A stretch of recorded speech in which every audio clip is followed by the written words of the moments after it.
자, 마지막 절 한 번 더 읽어보실까요? 마지막 절 시작.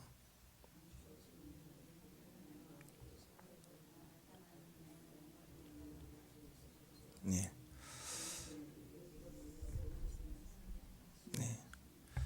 두 가지 일이 나오죠. 감추어진 일이 있고 나타난 일이 있다.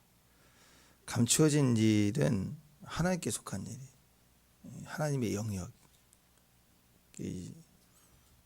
자, 근데 하나님이 감추신 거예요. 제한하신 거예요. 그러면 우리에게 필요 없기 때문이죠. 그죠? 하나님께 속한 것은 알 필요가 없습니다. 그냥 주님을 믿고 우리가 마땅히 알아야 될 것들을 알아가야 되죠. 그게 뭐냐면 나타난 일이. 하나님이 어떤 부분을 우리에게 나타내 주셨어요. 왜? 필요하니까. 근데 하나님 어떤 부분은 다 알려주지 않으세요. 그건 감춰주셨어요. 이건 알 필요도 없고 이건 하나님이 하실 일이. 그래서 나타난 일은 예수 그리스도를 통해서 하나님을 나타내 주신 거예요. 하나님을 경험하고 하나님을 만나고 구원을 받을 수 있는 하나님의 방법이 있어요. 그게 예수님이에요. 그게 말씀이에요. 말씀으로 하나님을 알게 하셨어요. 그 외에는 다른 길이 없어요. 나머지는 감춰주셨어요. 다른 방법으로는 영생을 얻을 수가 없어요. 다른 방법으로는 하나님을 만날 수가 없어요. 근데 사람은 그 감추어진 일에 관심을 많이 갖는다. 근데 그게 아니라 그건 하나님께 속한 거예요. 그 감추어진 걸 정말 알 수 있는 방법은 우리에게 나타나신 일을 더 우리에게 나타내 주신 일을 더 경험해야 되는 거죠. 자, 하나님 말씀은 두 가지예요. 하나는 감추어진 부분이 있고 숨겨진 비밀스러운 게 있고 또 하나는 나타난 일이다. 감추어진 일이다. secret thing. 아주 비밀스러운 것이죠. 또 그리고 하나는 나타난 일, revealed thing. 막 감춰진 내 안에서 막 드러나 보이는 거, 계시된 거. 그것이 나타난 일인데 우리가 하나님을 다 알 수 있나요? 알 수 없죠. 어떻게 하나님을 다 알아요? 그건 하나님이죠. 하나님을 알고 다 아는 거. 다시 얘기해서 하나님 없이 내가 모든 걸 판단할 수 있다. 그게 선악과잖아요. 그 말은 하나님을 다 안다는 뜻이에요. 어떻게 인간이 하나님을 다 알 수 있어요? 다 알 수 없어요. 하나님 우리에게 자기 자신을 나타내 주신 걸 계시라 그래요. 하나님이 하나님 자신을 우리에게 나타내 주시는 걸 통해서 우리가 하나님을 알아가는 거예요. 하나님 나라의 모든 것, 하나님의 것을 인간이 쓰는 단어, 언어에 제한해서 우리에게 나타내 주셨어요. 그게 성경 말씀이 하나님의 말씀이죠. 그러니까 그 말씀을 아니면 하나님 나라를 알 수가 없어요. 성경 말씀이 곧 하나님 모든 나라는 아니죠. 그 모든 것을 제한해서 우리의 언어로 제한해서 나타내 주신 거예요. 근데 그걸 무시하면 하나님 나라를 알 수 있는 방법이 없다는 것이에요. 근데 사람은 하나님을 어떻게 알아가야 되냐? 이 방법밖에 없는 거예요. 근데 사람은 자꾸 이렇게 그 생명의 길을 하나님이 우리에게 주셨고 그 생명의 길을 따라가면 되는데 그 곁길로 가면 좌우로 치우치면 맹수가 있고 사막이 있고 낭떠러져 있고 사망이 있고 죽음이라는 걸 한 4배 가까이 가면 안 돼 했더니 그 가서는 안 되는 거잖아요. 근데 거기를 굳이 왜 4배냐? 더 중요하다. 알아야 된다. 겉으로는 더 조심해야 된다. 그러면서 그걸 막 칼질을 해갖고 하지 말라는 것 막 더 막 만들어내고 거기다 관심을 갖고 있는 거예요. 그 가지 마. 알 필요가 없는 거예요. 감춰진 거고 알 필요가 없는 거예요. 그냥 가지 마. 만일이니까. 사람은 자꾸 그런 데에 관심이 많아요. 만일 아닌 거.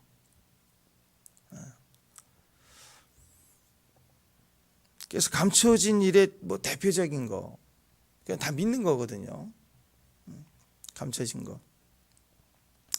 삼위일체 같은 거 성경에 단어가 안 나와 있잖아요. 근데 삼위일체를 다 알 수 있나요? 이 땅에 삼위일체를 정확하게 다 알 수 있는 사람 없어요. 그냥 개념으로 세위격이 하나이시다. 이 정도 아는 거지. 성삼위 하나님이 함께 하신다. 근데 그걸 그 오묘한 진리를 알 수 있는 분이 없어요. 그러니까 이 삼위일체를 뿌리를 계속 따라가다 보면 엉뚱한 교리가 나옵니다. 자기가 들어가 있고 뭐 하나님을 또 이렇게 엉뚱하게 삼위일체를 표현해서 가르치는데 또 이단이 나오기도 하고, 또 하나님의 섭리, 뭐 다른 걸 떠나서 하나님의 섭리를 다 알 수 있나요? 우리가 과거에 지나왔던 이미 끝났던 내 인생사의 어떤 일에 대한 것도 하나님의 섭리로 이해해 보면 이해가 되나요?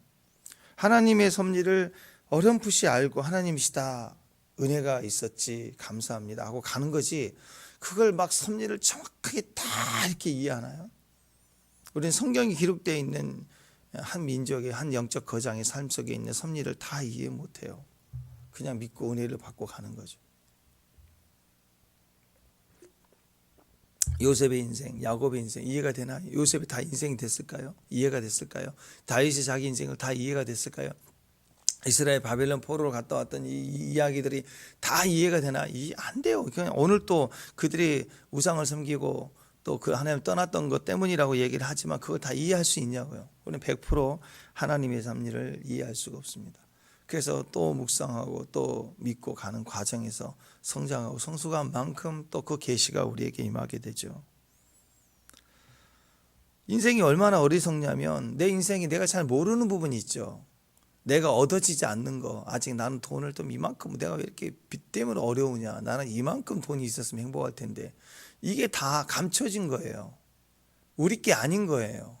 근데 나는 내 인생에 나는 이만큼 있어야 돼, 나는 이만큼 알았어야 돼, 나는 이렇게 지식이 많았어야 돼, 이렇게 내가 이르지 아니하는 어떤 상상을, 그걸 끌어와서 그것이 나의 행복인 줄 알고 살 때, 이게 바보죠. 어리석은 거죠. 그 인생은 내가 해석이 안 되고 내가 이르지 아니하는 소유나 뭐 내 것이 아닌 것들을 꿈꾸는 것 때문에, 그것이 나에게 이루어지지 않기 때문에 당혹하고 힘든 게 아니고, 이미 내가 해석하고 내가 이미 소유하고 내가 이미 가진 것 때문에 명확하다고 내가 확실히 아는 사람이다, 나는 분명히 여기서 내가 1등이야 하고 있는 그것 때문에 사실 우리는 무너져요. 거기서 깨지는 거예요. 이미 소유하고 있는 좋은 것들이 더 많은데 그것을 놓치는 거죠. 그걸 누리지 못해서, 이미 있는 것을 누리지 못하기 때문에 우리가 더 당혹하고 무너지는 거지, 내가 바라는 어떤 게 없어서 고통스러운 게 아니란 말이에요. 꼭 안 되는 사람들은 보면 성경에서도 꼭 이상한 난해 구절, 알 필요가 없는 거 막 그런 걸 앞뒤 껴 맞춰 가지고 막 질문하는 거. 그 예수님께 그 질문했던 마지막에 그 왔던 사람들, 바리새인 사두개인 전부 부활이 있다 없다, 뭐 형수가 죽었는데 동생이 7 형제가 하나씩 다 결혼했으면 마지막 날에 어떻게 되느냐, 막 이런 엉터리 같은 질문을 왜 하느냐, 왜 자꾸 주님한테 질문하느냐, 세금 내냐, 맞느냐, 틀리느냐, 막 이런 질문을 애매하게 하는 이유가 악한 마음이잖아요. 쓸데없는 거잖아요. 그러니까 보면 그렇습니다. 어떤 그 비밀을 내가 풀어주겠다, 그래가 계시를 풀어준다. 무슨 계시는 하나님이 하나님 자신을 나타내 주시는 건데 어떻게 인간이 계시를 풀어줘요? 말씀을 풀어준대. 말씀을 잘 쪼갠대. 어떻게 말씀을 쪼개요? 내 자신을 쪼개야죠. 하나님이 숨겨놓으신 것을 막 설명하려고 그래요. 그 좌우로 가면은 사막의 음침한 골짜기, 막 그건 알 필요가 없는 거예요. 그냥 우리에게 계시된 길, 이 길로만 가면 돼. 이미 길을 다 만들어 놨어. 길을 헤쳐가면서 넝쿨을 제거해 가면서 그렇게 이렇게 빛을 비춰가면서 가야 돼가 아니라 쫙 해놨다. 요즘 같으면 밤에도 등산하게끔 이렇게 가로등이 막 다 돼 있고, 껌껌해도 가면은 센서가 딱 돼 있고, 지나가면 불 켜지고 다 그렇게 해놨어요. CCTV도 있고. 그 노력하고 애쓰는 길이 아니라 그냥 가는 길이에요. 누리는 길이라고. 그 날과 시는 알 수가 없다. 그렇게 못을 박아놨는데도 그 관심 갖지 말아야 할 영역인데 굳이 거기를 왜 관심을 갖고 해석하고 풀어준다. 그 날과 시는 그랬는데 달은 안다, 뭐 시작해서 어린아이한테는 가르쳐준다, 다 순수해서 막 왜 거기를 파가느냐. 하나님 다 안다. 이게 선악과 아니겠습니까? 그 말씀 주어진 길을 가려고 할 때 내 안에 이미 나타나진 예수님을 통해서 이미 우리에게 나타내진 일을 믿음으로 한 발자국 한 발자국 이렇게 내가 부딪혀서 살아내 보려고 할 때 거기에 하나님께서 해석해 주시는 것들이 있다고요. 그때서 하고 깨달아진 것들이. 이게 우리의 영역인 거예요. 우리의 영역. 그럴 때 우리 마음이 바뀌어지고 우리 눈이 열리고 귀가, 그래서 깨달아지는 마음이, 우리 마음, 눈, 귀가 우리 안에서 얻어진다 이거예요. 그게 우리 속에 주시고자 하는 하나님의 지혜라는 것입니다. 그래서 이미 우리에게 나타나진 일, 예수님 말씀, 또 오늘 큐티할 때 들려지는 내 삶의 현장에서의 믿음, 그 믿음을 가지고 충성하면, 그 현장의 일을 충성하면 갑자기 하나님의 감춰진 일에 대해서 하나님이 우리에게 열어주시는 것들, 그러니까 우리 안에 믿음으로 우리에게 경험하게 가시는 영생, 우리 영생을 받았지 영생을 다 할 수 없잖아요. 삼일째 다 할 수, 성령을 받고 우리 안에 기름 부음이 있고 또 우리 안에 또 임재가 있고 영광이 있는 거, 우리는 누리는 것이지 그걸 다 아는 게 아니라고요. 이미 우리에게 허락된 일들을 순종하고 충성해 가는 과정을 통해서 하나님 우리에게 자꾸 그런 것들을 우리에게 누리게 하시는 거예요. 물론 한 번에 다 열리지는 않을 거예요. 그러나 점점 열리게 됩니다. 반복해 가는 과정을 통해서 우리가 열리는 거예요. 만나지는 거예요. 그래서 선을 행하되 낙심하지 말지니 때가 이름에 포기하지 않으면 때가 이름에 거둔다 그랬어요. 반복해 가는 과정, 믿음의 과정, 기다리는 과정, 기대하는 과정을 통해서 우리가 그것을 얻게 되는 것입니다. 또 우리가 많은 것을 얻고 신기한 하나님의 지혜를 가졌다 한들 우리는 하나님의 모든 것을 다 알 수가 없어요. 이 땅에서 제일 영적으로 지적으로 똑똑한 사람이 솔로몬은 아니에요. 솔로몬. 근데도 그는 결국 하나님을 알지 못한 거잖아요. 그렇죠? 머리로 지식으로 아는 게 절대 아니라는 거죠. 누림이 없었어요. 하나님을 누리는 누림이 어떻게 그게 가능하겠어요? 하나님을 누리지 못했다는 거죠. 머리로 아는 게. 남들이 볼 때 기가 막힌 지혜를 가졌지만 자기는 그 지혜만큼 누림이 없었어요. 우리는 큐티를 하고 우리 깨달을 때 보면 정말 기쁠 때가 있어요. 이런 뜻을 깨닫고 내 안에서 막 영이 폭발하듯 올라올 때 감사가 되고, 그 누리는 거예요. 누리는 거. 찬양을 할 때 성악 전공에서 노래를 잘하면 뭐예요? 찬송할 때 누림이 없으면 안 되죠. 목소리는 잘 안 나오고 막 성대 결절 나고 막 노래는 음치고 그래요. 근데 찬양할 때 보면 막 누려, 막 찬양을 누리는 분이 있어요. 어떤 몸까지 막 누려, 몸까지.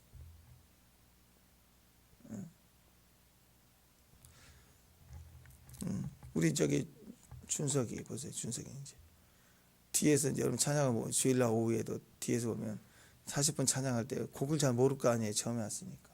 근데도 몸을 계속 타, 리듬을. 내가 뒤에서 너무 웃겨가지고 리듬을 타요. 몸이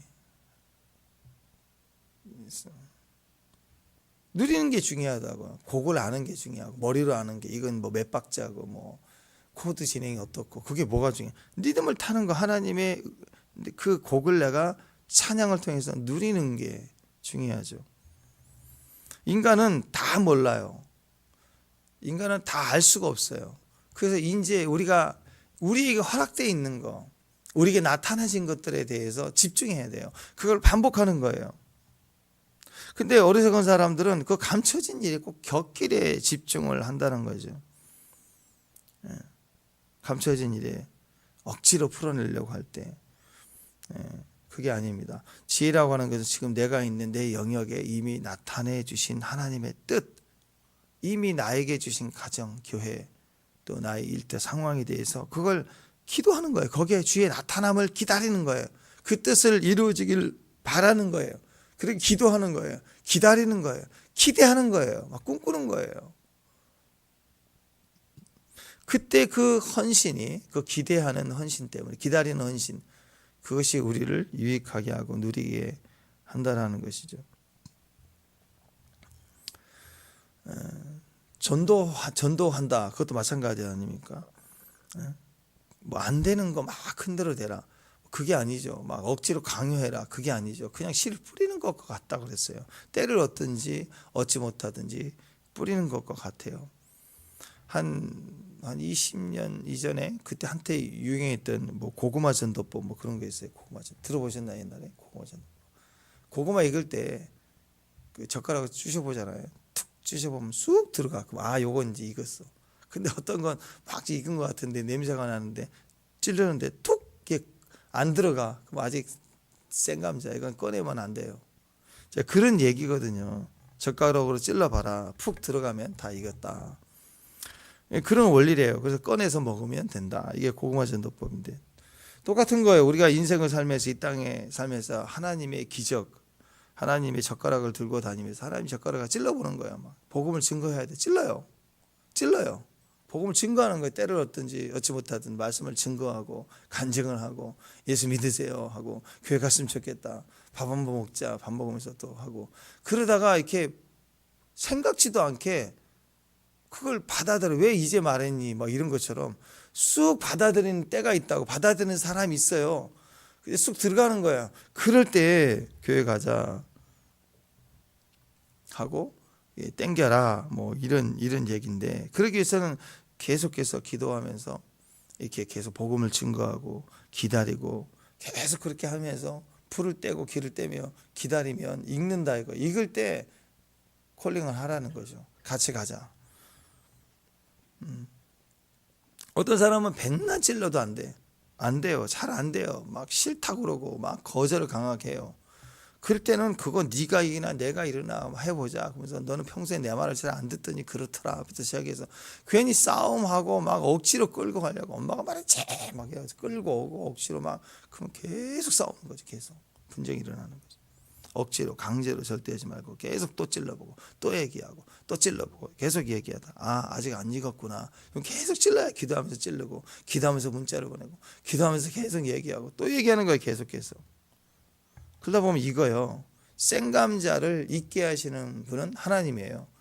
우리가 못 익히는 능력이 우리에게는 없어요. 익히시는 분은 하나님이에요. 그러니까 기도하면서 계속해서 기다리는 거예요.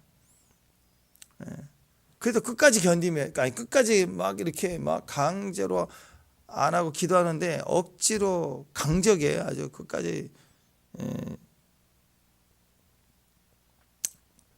부딪혀가지고 끝까지 저항하고 아니다 그러고 막 그러잖아요. 계속 전하는 거예요. 전하는데 끝까지 그러면 하나님이 갑자기 광야로 보내요. 광야로 보낸다. 결국은 그런 과정에서 그 광야에서 뜨거운 불덩어리 속에 있다가 하나님의 불덩이 속에 확 집어넣거든요. 확 집어넣으면 거기서 다 막 타가지고 나와요. 타가지고 결국은 다 있게 돼 있어요. 그러니까 기도하면서 기다리면서 기대하면서 하나님의 섭리와 역사를 기대하면서 계속 또 얘기해야 돼. 속으로 혼잣말 하지 말고. 제가 늘 얘기해요. 혼잣말은 없어야 돼. 혼잣말 하지 마세요. 계속 가서 할 얘기를 정확하게 찌르고 계속 하는 거예요. 그러다 보면 하나님 앞에 듣게. 그때 싫다고 막 저항하고 하는 것들이 부딪히는 거예요. 근데 부딪힐라 그러면 빠지고 또 전하고 하다 보면 그 부딪힘과 막 또 하지 말라고 그러고 막 이렇게 하는 그 저항 속에 하나님 다루신다고. 그냥 두면 안 돼. 전하지 않으면 어떻게 듣겠어요? 전해야 돼요. 큐티 말씀 전하고 말씀으로 기도해주고. 그러다 보면 그 안에서 이거요. 또 강력하게 저항하면 하나님이 불속에 확 집어넣는다. 그러면 시커멓게 탄 고구마 있죠? 시커멓게 타서 나온 고구마. 이거요. 이거 갖고 나온다고 하나님이 하신다고. 내가 익혀내려고 막 억지로 끌어내려고 내가 하나님처럼 할 때 막 화나고 같이 전도하다 싸우는 분들이 있잖아요. 그렇게 하는 것들이 문제인 거죠. 계속 반항하고 고집 피우면 걱정할 게 없습니다. 그냥 끝까지 하는 거예요. 어느 날 이거 있어요. 하나님이 있게 하십니다. 그러니까 우리가 할 일은 되는 일부터 하는 거예요. 할 수 있는 일, 이미 우리에게 나타나져 있는 일, 가라고 정해 주신 길, 내 신앙의 길, 내가 가는 길, 그거 계속해서 가는 거예요. 그게 모압 땅 앞에서의 그 언약 아닌가요? 좋은 땅. 하나님 앞에 나라로 이제 집중해 들어가려고 할 때 얻어지는 그 백성에게 주시는 언약. 그게 실제로 우리에게 중요하다는 것이죠. 여러분 그 씨 뿌리는 비유 있었죠. 마태복음 13장에 보면 씨 뿌리는 부위에서 좋은 땅이 있었잖아요. 좋은 땅에 뿌려졌다. 그 말씀을 듣고 깨닫는 자니 그랬죠. 그게 좋은 땅이라고 그랬어요. 말씀을 듣고 깨닫는 자니. 그래야 결실이 있다는 거죠. 이게 모압 언약의 특징하고 똑같잖아요. 신에서는 언약, 십계명 받을 때 그 계명을 받고 기적을 받고 능력을 받았고 기가 막힌 현장을 승리해서 나와서 말씀을 받았잖아요. 홍해들 건너 지나와서 말씀을 받았잖아요. 계시를 받았잖아요. 기가 막힌 은혜를 받은 거 아니에요. 근데 뭐가 없었느냐? 깨닫는 마음이 없어요. 귀와 눈이 없었다고요. 근데 모압 언약, 가나안 입성 앞두고 있는 제2세대가 모압 땅에서의 언약을 받았을 때 그때 그 언약의 특징이 뭐냐면 깨닫는 마음, 보는 눈, 듣는 귀라 그랬어요. 씨 뿌리는 비유와 똑같아요. 좋은 땅에 뿌려졌다라는 것은 말씀을 듣고 깨닫는 자니 그 말씀을 경험했다라는 거예요. 이것은 좋은 땅이라는 건 그냥 그 땅 자체가 그런 게 아니라 원래 그 안에서는 바위, 돌, 뿐만 아니라 막 엉겅퀴 막 이런 게 났던 가시 싹 딱 제거하고 갈아엎고 골라내고 해서 그 과정이 있었기 때문에 광야 40년을 지나온 과정이 있었기 때문에 가나안 땅 앞두고 모압 땅에서 언약이 있었던 것이죠. 마찬가지입니다. 우리가 우리의 이미 주어진 우리 가정, 교회, 내 현장, 삶의 현장 이 과정에 엉겅퀴를 제거하고 가시를 불태우고 그 안에다 뿌리채 뽑아내 버려야 되고 그리고 거기를 밭을 일구고 거기에 바위들을 패내고 자갈도 패내고 그다음 거름도 주고 이런 과정을 거쳐야 돼. 40년이나 시간을 내가 내 땅을 갖고 와야 된다고요. 오묘하고 애매한 어떤 신비한 어떤 능력이 하늘에서 이 금이 네 금이냐, 이 은이 네 은이냐, 이런 산신령 같은 분이 주님이 나타나셔가지고 돈 팍 주시고 그런 거 아니라고요. 내 현장의 땅을 내가 갈아엎어야 되는 거예요. 마음을 갈아엎어야 돼. 쓴뿌리를 빼내고 거기에 바위같이 굳은 걸 깨내고 그 시간들을 지났을 때 좋은 땅이 되는 거예요. 모압 백성, 모압 땅에서의 언약.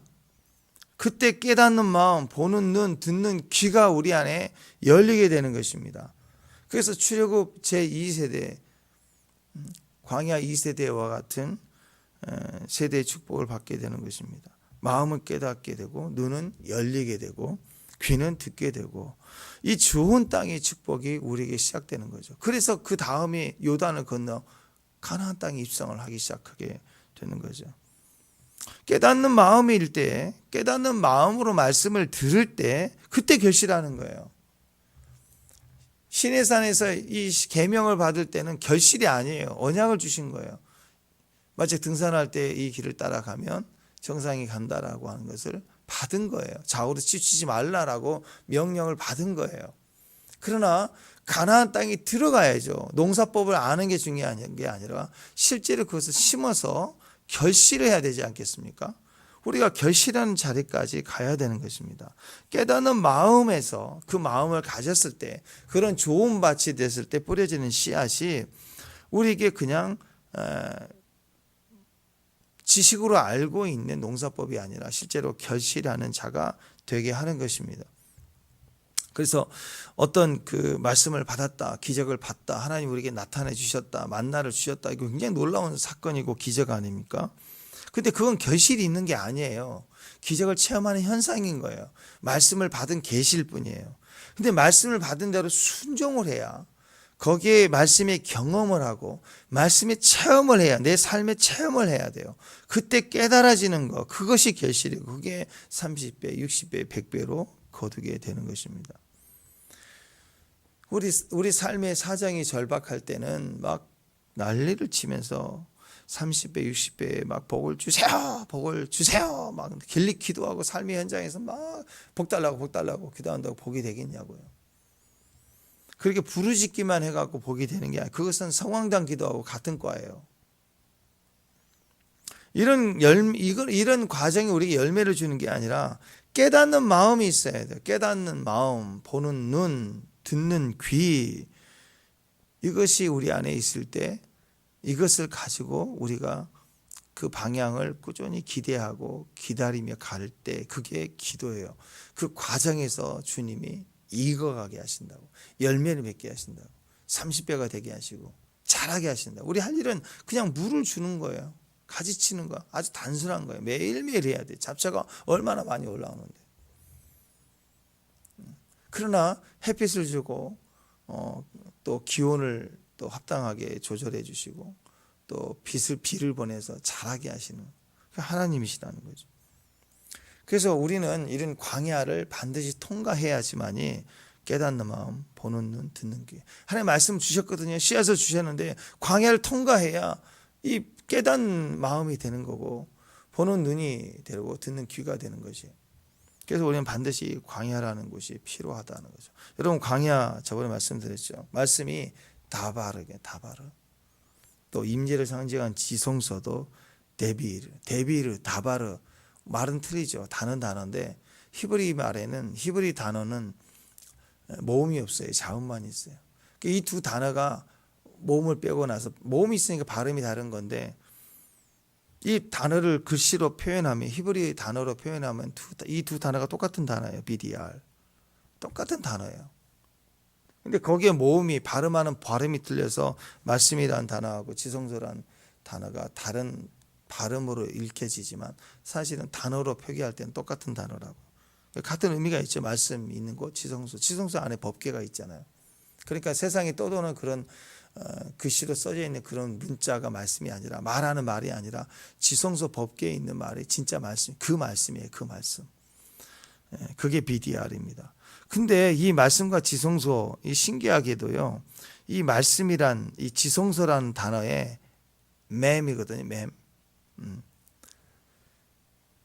이 단어가 M이 들어가면요. 이게 광야라는 단어가 돼요. 히브리 단어로 광야가 돼요.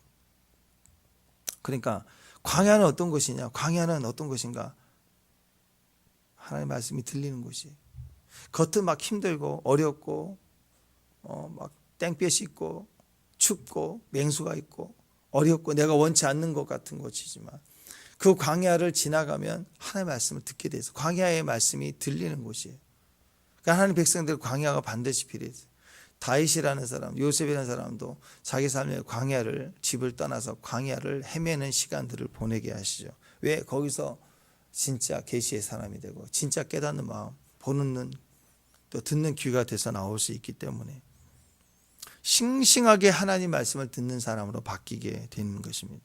그래서 하나님이 이스라엘 선택해서 하나님이 그들에게 하나님이 되셨어요. 그때 그 이스라엘 백성은 강팍하잖아요. 그들에게 은혜를 주고 햇빛을 주고 홍해를 가르고 기적을 주고 그들이 변화되는 게 아니에요. 그렇기 때문에 그들이 하나님을 하나님으로 경험하기 위해서는 반드시 광야의 시간들이 필요했다라는 거예요. 마찬가지입니다. 나중에 그 백성이 왕이 되고 또 민족이 강해졌을 때 그들이 하나님을 떠나죠. 우상을 섬기죠. 그래서 그들에게 또 필요한 게 광야예요. 그래서 바벨론 포로라는 광야에 70년을 또 보낸 거예요.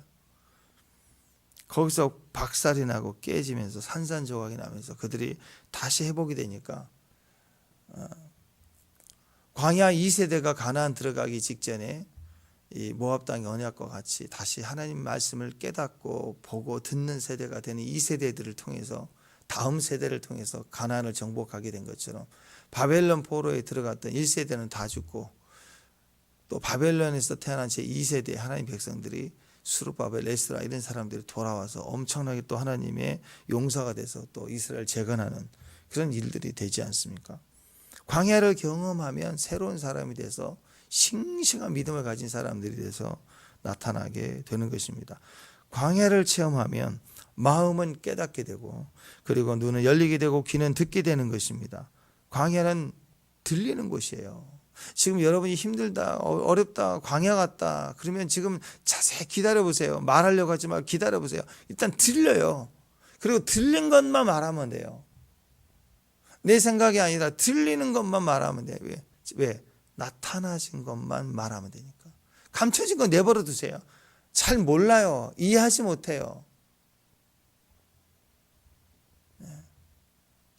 잘 이해하지 못해요. 그러나 이미 우리에게 나타나지는 것, 체험하고 내가 깨닫게 되고 알게 되고 보게 되는 것들을 말할 때 그게 들린 것, 들린 것을 말하는 것만으로도 우리는 광야의 체험에서 주시는 이 놀라운 은혜를 통해서 우리가 승리하게 되는 것입니다. 말씀이 들린다 그러면 산 거예요. 여러분이 광야를 경험할수록 제가 여러분과 나누는 이 말씀 별거 아닌 것 같아도 이 말씀이 들린다고요. 막 쏙쏙 들린다고. 근데 광야가 안 되면 안 들려요. 졸린다고요. 광야일수록 하나님 말씀이 잘 들립니다. 광야가 끝나갈 때쯤 되면 눈 귀만이 아니라 깨닫는 마음이잖아요. 그러면 설교 말씀뿐만 아니라 여러분이 경험하는 현장에서 뭐 지각하는 거, 또 갑자기 뭐 고장 나는 거 뿐만 아니라 또 갑자기 친구가 찾아오는 거, 이 모든 것들까지 다 하나님 말씀으로 들려져요. 보고 듣는 모든 것들이 다 하나님 말씀을 오버래핑해서 우리에게 보여주고 나타내주고 깨닫게 해주는 일이 된다. 각체의 하나님 모든 말씀으로 가득 차 있는 거예요. 그렇게 보여져야 우리의 마지막이고 마지막을 승리하게 되는 거예요. 근데 깨닫는 마음, 보는 눈, 듣는 귀가 없는 상태에서는 하나님의 뜻을 알려고 하고 들으려고 하고 맞추려고 하고 막 억지로 짜내서 막 계시를 받으려고 하니까 엉뚱한 거 하나 던져주면 그게 진짜인 줄 알고 막 물은 거죠. 하는 거죠. 그래서 하나님 말씀을 그대로 믿고 가면 되는 거예요. 우리 안에 있는 그 상처도 그렇고요. 우리 안에 있는 어둠의 영, 악한 영도 마찬가지예요. 임재 안에서 막 드러나면 쫓아내고 막 뽑아내고 막 억지로 뽑아내고 누구나 다 있다 뽑아내려고 억지로 하니까 막 거세고 힘들고 영적 전쟁이 힘든 거예요. 영적 전쟁이 가장 쉬운 방법은 그냥 말씀만 우리 안에 주어진 내 과정의 말씀만을 믿고 순종하고 지켜내고 가다 보면요. 이 악한 영 큰 뿌리의 원인은 내 안에 있는 상처거든요. 그거 붙들고 있는 거예요. 그 태도와 행동이 바뀌지 않기 때문에 붙어있기 때문에 억지로 떼내서 잘라내서 수술해서 쫓아내고 귀신을 뽑아내도요. 행동이 안 변화돼 있어요. 말이 안 변화돼 있다고. 그러니까 또 들리는 거예요. 더 심한 게 들어오는 거예요. 계속. 이 싸움을 죽도록 하는 거예요. 불치병에 걸렸다 사는 사람들 특징이 뭡니까? 의식주가 바뀌면 살아요. 이전에 먹었던 거 안 먹고 생각하는 거, 말하는 거, 행동하는 거, 규칙, 습관 다 바꿔야 살아요. 약이 아니라고. 근데 수술만 버티고 계속 가는 사람 죽어요. 행동이 안 바뀌면. 근데 바뀌는 사람은 산다고요. 바뀌면. 그래서 그런 얘기 하잖아요. 무조건 시골로 간다. 시골로 가면 산다. 그게 뭐예요? 좋은 공기 뭐 그것도 있지만 아니에요. 시골로 딱 옮겨지면 생활이 완전히 달라져요. 시골 가보세요. 한 7시, 8시쯤 되면 깜깜해고 사람도 안 돌아다녀. 자야 돼 일찍. 밤에 헛짓거리 할 시간이 없어요. TV도 잘 안 나와. 그 TV도 이왕이면 시골 간다 그러면 TV도 안 나오는 곳으로 들어가야 돼. 그런 거 보면은 자꾸 거기 말려 들어가고 쓸데없는 상상하고 완전히 생각과 마음 패턴이 바뀌네. 잠 시간이 바뀌는 거예요. 그 모든 규칙이 바뀌면 사는 거예요. 마찬가지입니다, 여러분. 광야의 축복은 어렵고 힘들지만 나를 변화시켜 삶이 완전히 현장이 달라지기 때문에 하나님을 보게 돼요. 그래서 말씀을 따라가는 거예요. 말씀 주어진 말씀을 오늘 하루 말씀을 따라가다 보면 행동이 생각이 바뀌게 돼 있습니다. 행동과 생각이 바뀌면 붙어있는 것은 자동으로 떨어져 어느 순간 쫓아낼 필요가 없어요. 그냥 다 도망가는 거예요. 바퀴벌레도 마찬가지죠. 쫓아내려고 할 게 아니라 음식 줄이고 그리고 청소하면 없어져요. 저절로 없어지는 거예요. 약칠 필요가 없어요. 여러분 자꾸 주어진 말씀을 따라 순종하고 행동하고 말하는 것만 바뀌어지면 돼요. 깨닫는 마음, 보는 눈, 듣는 귀만 가지면 자동으로 들어가요. 그 백성은 가나안으로 들어가는 거예요. 근데 이게 안 되는 상태에서 주야 보내주셔야 된다고 막 난리치고 가는 것만 생각하고 계속 있다. 그러면 갈 수가 있겠냐고요. 멈춰 있죠. 하나님의 시간은. 변화되면 40년이 아니죠. 10년 만에 들어갈 수도 있는 거고 2년 만에도 들어갈 수 있는 거 아니에요.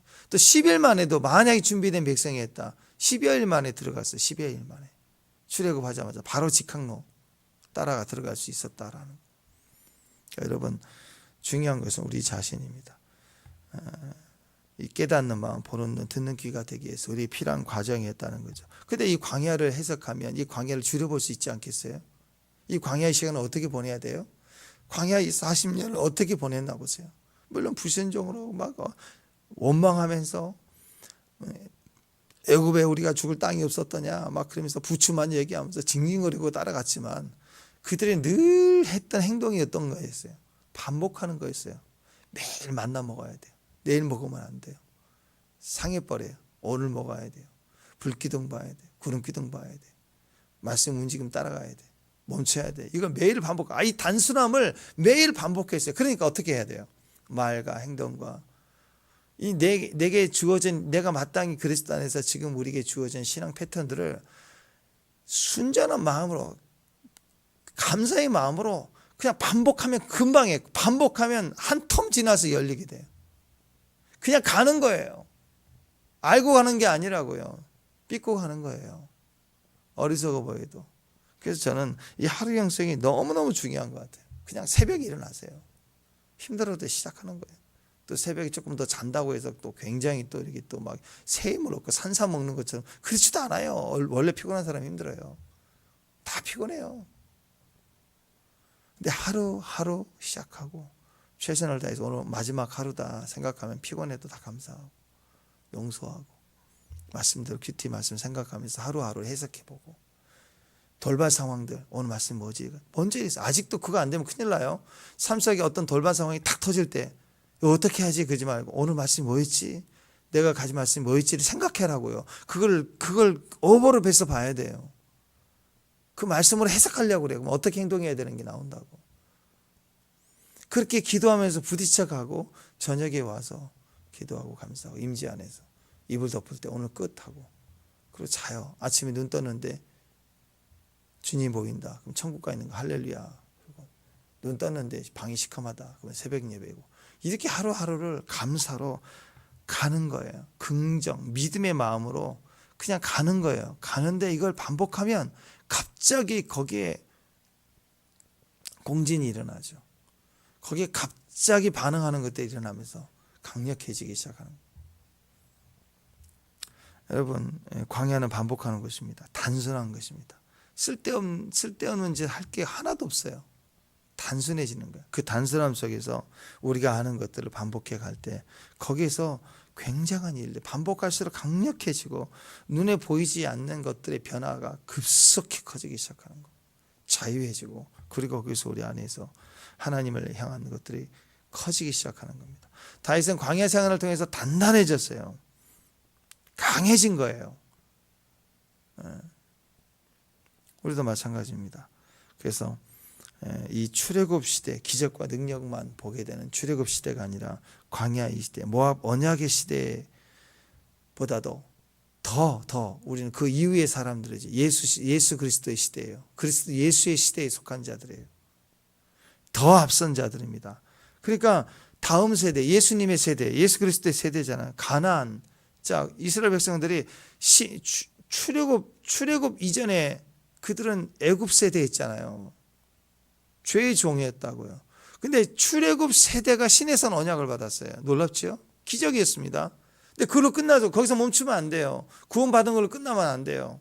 그들이 40년 과정 속에 깨닫는 마음, 보는 눈, 듣는 귀가 돼서 모압 땅에서의 언약의 시대를 마지막 가나안 지정의 약속을 받게 되는 거예요. 이게 우리에게 필요하죠. 근데 그게 다가 아닙니다. 그 시대로 끝나면 안 돼요. 그 다음에 그 말씀과 깨달음을 가지고 가나안을 직접 들어가서 정복하는 시대, 여호수아 시대가 시작이 되는 거예요. 우리는 예수와의 시대, 여호수아 시대 똑같은 이름이잖아요. 예수와의 세대는 어떤 세대예요? 이 시내산 언약의 시대가 아닙니다. 모압 땅에서의 언약의 시대가 아닙니다. 우리는 가나안을 정복하고 누리는 시대예요. 마지막이라는 것은 누리는 시대예요. 예수 그리스도의 세대예요. 마태복음에 나와 있잖아요. 마태복음 1장에 보면 족보가 나오는데 그 마지막 14대인데 13대 마지막이 예수님이에요. 예수님 안에 14대가 우리예요. 그렇기 때문에 우리는 당당하게 이 마지막 세대를 정복하고 다스리는 시대. 당연히 말씀을 받아야 됩니다. 신에서 말씀을 아멘 하십시오. 또 모압 땅에서의 세대들처럼 우리 안에서 훈련이 필요해요. 깨닫는 마음, 보는 눈, 듣는 귀, 좋은 밭이 돼야 돼요. 그 다음부터 뿌리는 말씀을 결실하는 자가 가나안 땅이에요. 가나안 여호수아의 세대예요. 예수와의 세대라고. 우리가 정복하고 다스리는 세대로 100배로 결실하는 귀한 종들 되시기를 주님의 이름으로 축원합니다. 나는 계시란 자다. 아멘. 그리스도 예수의 세대다. 나는 계시란 자다. 예수 그리스도 안에 새 언약의 사람이다. 아멘. 우리 모압 땅의 언약의 세대를 넘어서서 새 언약의 세대, 예수의 피로 이루어진 새 언약의 세대이다. 결실한 자다. 누리다. 누리는 자들아. 그러므로 곁길로 가지 마시고 또 다시 반복돼요. 이상에 감춰진 거 알려고 하지 말고 그분이 나타내 주실 때까지 기다리면서 이미 나타나신 것만 가지고도 내가 정복해 들어갈 수 있는, 오늘 29절 마지막 절이죠. 이미 주어진 말씀 알고 있는 계시, 이미 우리가 알고 있는 예수님부터 단단히 붙들고 가는, 그래서 그 완전히 누리는 30배, 20배, 100배로 계시라는 저와 여러분 되시기를 주님의 이름으로 축원합니다. 기도하겠습니다. 새 언약의 시대에 그리스도 예수의 세대로 하나님의 계시를 30배, 60배, 100배로 계시라는 귀한 종들 되게 하옵소서. 예수님의 이름으로 기도합니다.